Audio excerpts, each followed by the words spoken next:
Local 4 News starts now with a breaking news alert. Without a head coach, that's how the University of Michigan is heading into tomorrow's football game against Penn State. But the Wolverines are trying to fight back. Major shakeup coming from the Big Ten, and it's less than 24 hours before the Wolverines' toughest matchup of this season. It tops our news at 6. I'm Devin Skillion. I'm Kimberly Gill, so let's get you caught up on this evolving story that's really rocked college football here. The Big Ten is suspending Jim Harbaugh from the sidelines for Michigan's 3 remaining regular season games. The move is in connection to the alleged sign-stealing scheme involving former staffer Connor Stalions. Harbaugh is allowed at practice and other activities, but he cannot be present at the game venue. Now, just before 5 p.m., U of M fired back, calling the suspension unfair, claiming the Big Ten commissioner altered the level playing field. Statement goes on to say that U of M is seeking a court order to stop this disciplinary action from taking effect. But whether or not the school is successful at keeping Harbaugh on the field, fans are very fired up about the suspension, right, Mara McDonald? Devin, let's put it this way. This is the hot seller right now at the University of Michigan. I'm not kidding. There's actually a big T-shirt shop that's set up shop right in front of the Michigan Union. Take a look at it. They're selling gems like Free Harbaugh as well as Michigan Sign Stealer. And if the Big Ten thought it was doing anything other than galvanizing the fan base up here, I'm not sure, because that's all this has managed to do. You talk to any student on this university and they're going to tell you they support their team, they support their coach, and they think this whole thing is beyond absurd. As a matter of fact, I want to show you a tweet out of U of M quarterback J.J. McCarthy. Now, it's simply, this is within the last 20 minutes, it simply says bet. Now, I'm a Gen Xer, so I'm not cool enough to know what that slang was. So I asked our very cool Click on Detroit crew. They informed me that that's essentially McCarthy's way of saying, okay, you guys are going to do this? Boy, we're going to show you. We'll take a listen to what the students have to say tonight. It's a pretty bold play.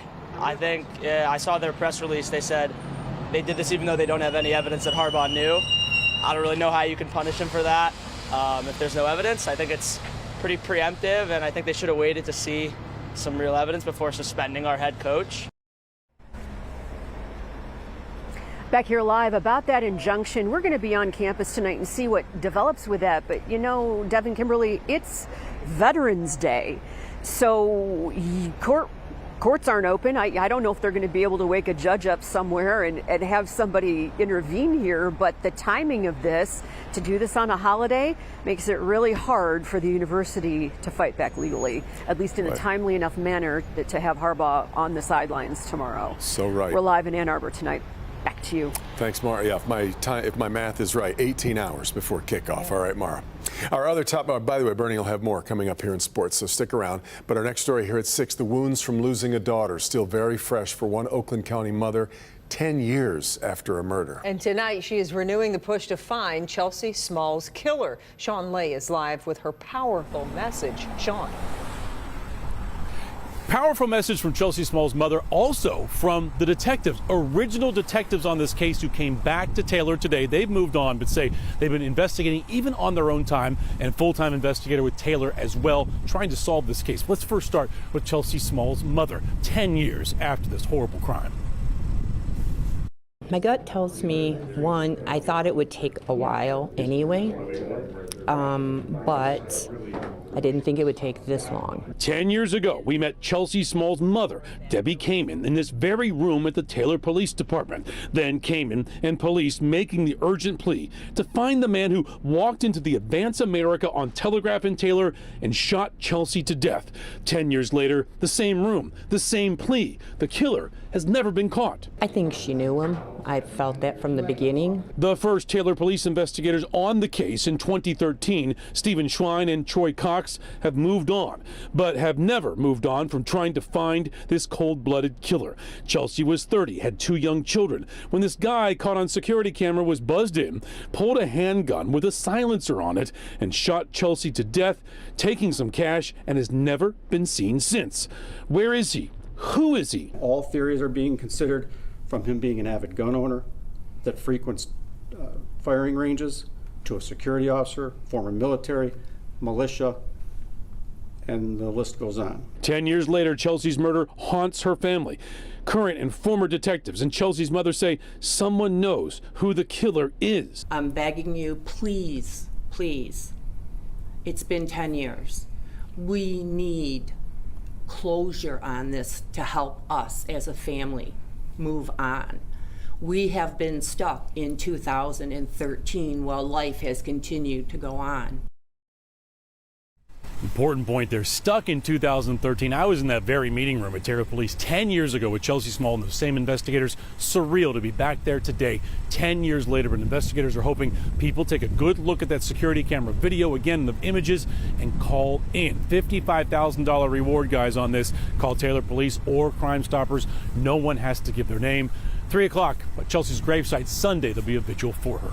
We're live tonight. Sean Lay, Local 4. Back to you. Somebody knows something and will speak up. Sean, we appreciate your report tonight. Well, he's accused of verbally accosting mothers, bringing their children to the Temple Beth El preschool, and threatening the security guards with racial slurs. But after a number of mental health exams, we now know Hassan Shokur will not be heading to trial on ethnic intimidation charges. Rod Maloney in the newsroom with what happens now. Rod. Well, Devin, Shokur is on his way to a mental health treatment facility for up to 4 months now. This after a federal judge in this paperwork here found him incompetent to stand trial. You'll remember he has enraged outbursts and erratic behavior before a couple of Metro Detroit judges after his arrest. Excuse me, ma'am. Do you support the state of Israel? Shokur shot this video of himself driving his van around and posted it on social media, saying "Shame on you" to Temple Beth El parents and children. After his arrest for ethnic intimidation, he appeared before Oakland County Judge Julie Nelson Klein. Thank you. Let the record reflect that you just gave the court the finger. Yes, I did. She gave him $1 million cash bond. Days later, Wayne County Judge Regina Thomas held an arraignment.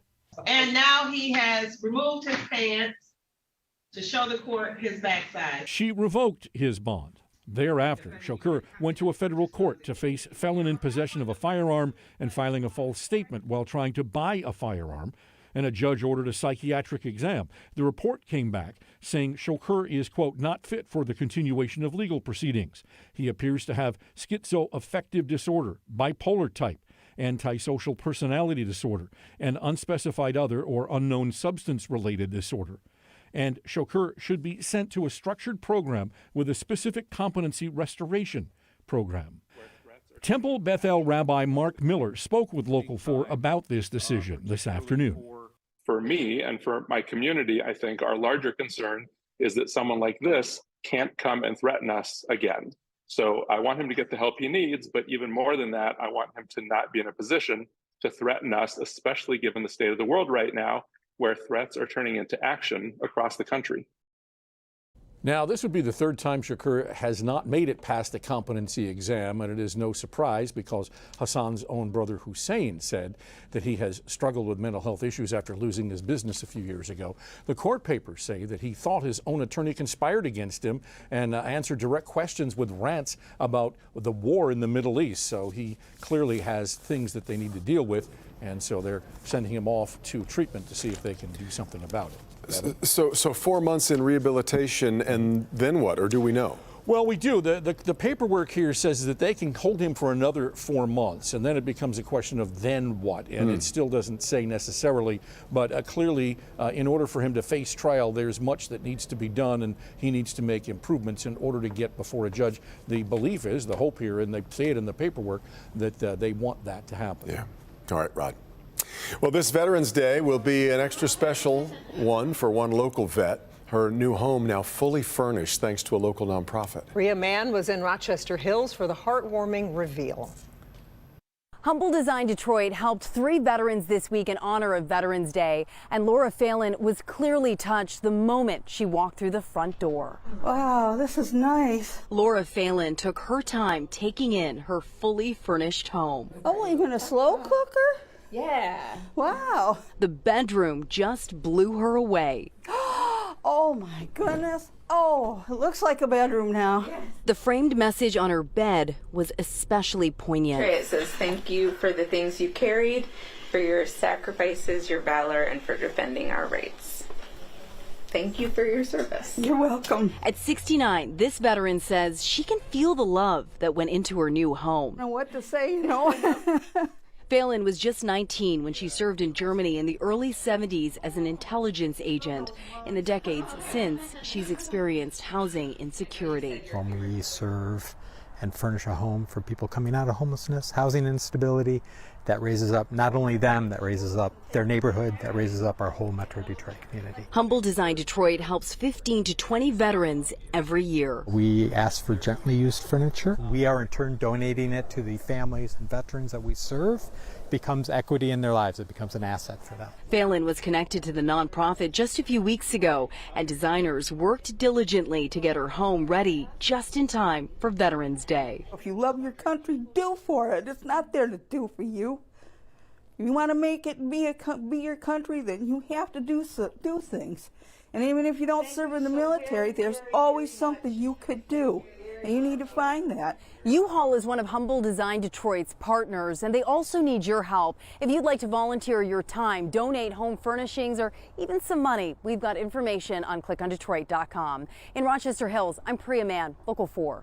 Hey, Priya, thank you. And Humble Design Detroit estimates they help about 400 people a year, and the vast majority are children. And we add our thanks to all of the veterans today and tomorrow, in Veterans Day in Canada tomorrow as well. So thanks so much for your service. We've had another pretty nice day. Not too bad for fall. Here we'd like to take some of this into the weekend too, Kim. Well, we're going to take some of it. We'll get some sunshine this weekend, but it's going to be a little cool this weekend, especially in the morning. Right now it's 49 downtown, mid-40s in Howell, a chilly 46 in Pontiac, and 47 in Adrian. Pretty much low to mid-40s everywhere you go, with the exception of downtown that's still at 51, and also Grosse Ile. But it's going to get cold tonight. We will drop down to freezing at the airport and possibly even the upper 20s in a few other cities. But we'll get our sunshine back in the afternoon. Now, tomorrow we only warm up to 47 degrees. Our average high now is 51. So we are definitely going to be a little cooler than normal tomorrow, but at least we'll have a mix of clouds and some sunshine. So the weekend forecast, both days look dry.